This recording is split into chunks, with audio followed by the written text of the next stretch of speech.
दोस्तों, share market से हमारी 5 तरह से इनकम हो सकती है।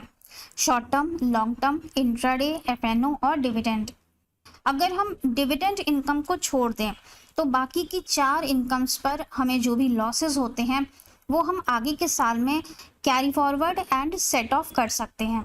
लेकिन इनको carry forward and set of करने के क्या रूल्स होते हैं, कितने साल तक आप इनको कैरी फॉरवर्ड सेट ऑफ कर सकते हैं और इनके लॉसेस कौन कौन सी इनकम से सेट ऑफ हो सकते हैं, ये सब हम आज के वीडियो में डिटेल में डिस्कस करने वाले हैं। शॉर्ट टर्म लॉस को आप कौन कौन सी इनकम के साथ एडजस्ट कर सकते हैं, लॉन्ग टर्म लॉस को कौन सी इनकम से एडजस्ट कर सकते हैं, इंट्राडे और एफएनओ ये कौन सी इनकम से सेट ऑफ होते हैं। मैं हूँ सी श्वेता सक्सेना। वीडियो अच्छा लगे तो लाइक ज़रूर कर दीजिएगा, शेयर कर दीजिएगा। हमारे चैनल पर नए हैं तो सब्सक्राइब ज़रूर कर लीजिएगा। वीडियो में आगे बढ़ने से पहले आपको बता दें कि अगर आप हमारी आईटीआर फाइलिंग की पेड सर्विसेज चाहते हैं तो आप हमारे व्हाट्सएप नंबर पर कांटेक्ट कर सकते हैं।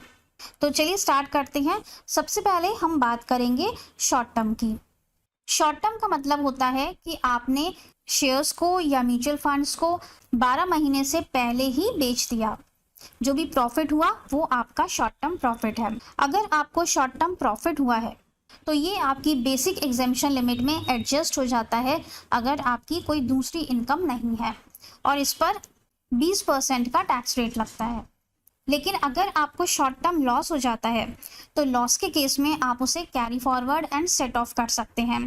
कितने साल तक करते हैं आगे हम चार्ट में देखेंगे। उससे पहले हम लॉन्ग टर्म की बात कर लेते हैं। लॉन्ग टर्म कैपिटल गेन हमें तब होता है जबकि हम शेयर्स को 12 महीने के लिए होल्ड करके रखते हैं, उसके बाद हम उसे सेल आउट करते हैं। जो भी प्रॉफिट हुआ वो लॉन्ग टर्म प्रॉफिट है और इस पर 12.5% का टैक्स रेट लगता है। लॉन्ग टर्म आपके बेसिक एग्जेम्पशन लिमिट में एडजस्ट नहीं होता है, लेकिन इससे हमें 1.25 लाख रुपए का एग्जेम्पशन मिल जाता है। लेकिन ये रूल तभी लागू होते हैं जबकि आपने इक्विटी शेयर्स या equity mutual funds sell out किए हैं। अगर ये डेट फंड्स हैं तो इस पर ये नियम लागू नहीं होते हैं। और अगर आपको लॉन्ग टर्म में लॉस हो गया है तो लॉस को आप set of and carry forward कर सकते हैं। इसके लिए क्या रूल्स हैं, चलिए सबसे पहले तो हम शॉर्ट टर्म और लॉन्ग टर्म के रूल्स देख लेते हैं। इसके बाद हम आगे इंट्राडे और एफएनओ की बात करेंगे। शॉर्ट टर्म और लॉन्ग टर्म ये दोनों हमारी इन्वेस्टमेंट इनकम्स हैं और इनके लिए हम ITR 2 की फाइलिंग करते हैं। लेकिन इंट्राडे और एफएनओ ये हमारी बिजनेस इनकम्स हैं और इनके लिए हम ITR 3 की फाइलिंग करते हैं। अब यहाँ पर बहुत से लोगों को एक डाउट रहता है कि क्या हमें ITR 2 और ITR 3 दोनों फाइल करने हैं। अगर मान लेते हैं कि हमारी ये चारों इनकम्स हैं तो क्या हमें ये दोनों ITR फाइल करने होते हैं? जी नहीं, आपको सिर्फ एक ही ITR फाइल करना है। अगर आपकी बिजनेस इनकम भी है तो आप ITR 3 को फाइल करेंगे।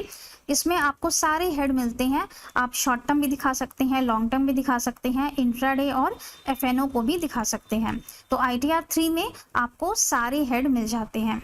ITR 2 सिर्फ इन्वेस्टमेंट के लिए है, उसमें आप शॉर्ट टर्म और लॉन्ग टर्म दिखाएंगे। तो यहाँ पर एक समरी टेबल हमने बनाई है आपके कन्वीनियंस के लिए। शॉर्ट टर्म कैपिटल लॉस अगर हमें हो जाता है तो इसे हम 8 साल के लिए कैरी फॉरवर्ड कर सकते हैं। और 8 साल कब से गिनना शुरू किया जाता है? जिस भी असेसमेंट ईयर में आपको लॉस हुआ है उस असेसमेंट ईयर से आगे के 8 असेसमेंट ईयर्स तक आप इसको कैरी फॉरवर्ड कर सकते हैं। शॉर्ट टर्म कैपिटल लॉस को आप कौन सी इनकम के साथ सेट ऑफ कर सकते हैं? अगर शॉर्ट टर्म हुआ है तो उसे आप सिर्फ शॉर्ट टर्म गेन से सेट ऑफ कर सकते हैं और लॉन्ग टर्म गेन से सेट ऑफ कर सकते हैं। अगर हम लॉन्ग टर्म की बात करें तो अगर लॉन्ग टर्म लॉस हो गया है तो इसे भी आप 8 असेसमेंट ईयर्स तक कैरी फॉरवर्ड कर सकते हैं। और लॉन्ग टर्म का जो लॉस होता है ये सिर्फ लॉन्ग टर्म के गेन से ही सेट ऑफ होता है। कुछ इंपॉर्टेंट कंडीशंस हैं इनके लॉस को कैरी फॉरवर्ड करने के लिए। लॉस को आप तभी कैरी फॉरवर्ड कर पाएंगे जबकि आपने अपनी इनकम टैक्स रिटर्न को विद इन ड्यू डेट यानी कि सेक्शन 139(1) के अंदर फाइल किया है। अगर आपने बिलेटेड रिटर्न फाइल की है सेक्शन 139(4) के अंदर तो लॉसेस को आप carry forward and set of नहीं कर पाएंगे। दूसरी बात कि आपको हर साल अपनी ITR को ज़रूर फाइल करना है और अपने लॉसेस को आगे के साल में कैरी फॉरवर्ड करना है।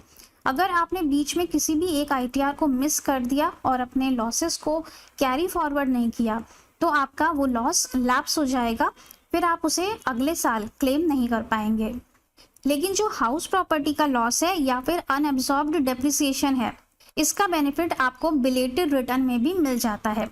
मान लेते हैं आपने किसी साल within the due date अपनी आईटीआर को फाइल नहीं किया, आपने लेट फाइलिंग की, बिलेटेड आईटीआर फाइल की सेक्शन 139(4) में, तो आपको हाउस प्रॉपर्टी लॉस और अनअब्सॉर्ब्ड डेप्रिसिएशन, ये दो चीज़ें कैरी फॉरवर्ड करने का बेनिफिट मिलता है। लॉन्ग टर्म का लॉस सिर्फ लॉन्ग टर्म के गेन के साथ सेट ऑफ होता है और शॉर्ट टर्म का लॉस दोनों से सेट ऑफ हो जाता है। शॉर्ट टर्म से भी सेट ऑफ कर सकते हैं और लॉन्ग टर्म से भी सेट ऑफ कर सकते हैं। अब हम इंट्राडे की बात करते हैं।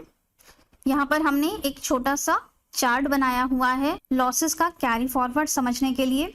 शॉर्ट टर्म 8 साल तक कर सकते हैं, लॉन्ग टर्म को 8 साल तक कैरी फॉरवर्ड कर सकते हैं, एफएनओ को भी 8 साल तक कैरी फॉरवर्ड कर सकते हैं और इंट्राडे को सिर्फ हम 4 साल तक कैरी फॉरवर्ड कर सकते हैं। लेकिन ये जो रूल्स हैं शॉर्ट टर्म और लॉन्ग टर्म के लिए, ये सिर्फ इक्विटी शेयर्स और इक्विटी म्यूचुअल फंड्स के लिए हैं। अब हम इंट्राडे और एफएनओ के लिए रूल्स देख लेते हैं। इंट्राडे हमारी स्पेक्यूलेटिव बिजनेस इनकम मानी जाती है और एफएनओ हमारी नॉन स्पेक्यूलेटिव बिजनेस इनकम है।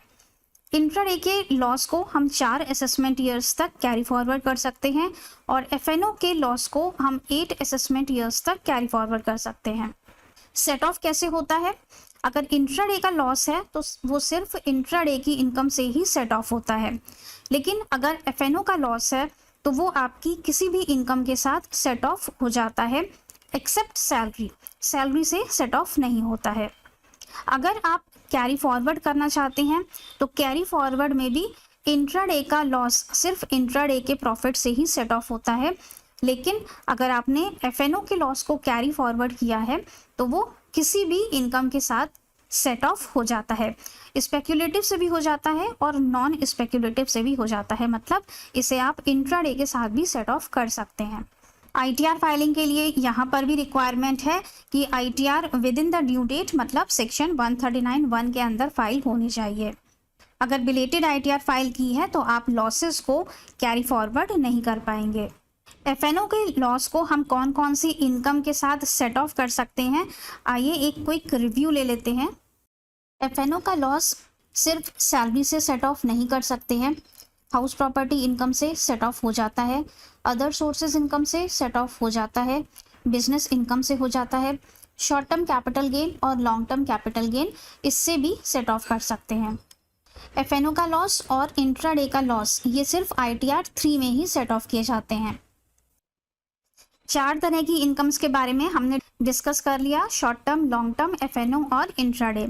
5वीं हमारी है डिविडेंड इनकम, जो कि हम इनकम फ्रॉम अदर सोर्सेज में दिखाते हैं और डिविडेंड पर हमारे स्लैब रेट के हिसाब से ही टैक्स लगता है। एफएनओ और इंट्राडे पर भी हमारे स्लैब रेट के हिसाब से ही टैक्स लगता है। इसका मतलब ये हुआ कि इन तीनों इनकम्स में से डिविडेंड, एफएनओ और इंट्राडे, इन तीनों में आप 12 लाख के एग्जेम्पशन का फ़ायदा ले सकते हैं। लेकिन लॉसेस को कैरी फॉरवर्ड करने के लिए ध्यान रखिएगा कि आईटीआर को ज़रूर फाइल करिएगा within the due date section 139(1) के अंदर और बीच में आपको कोई भी आईटीआर मिस नहीं करनी है। आई होप ये वीडियो आपके लिए बहुत यूज़फुल साबित हुआ होगा।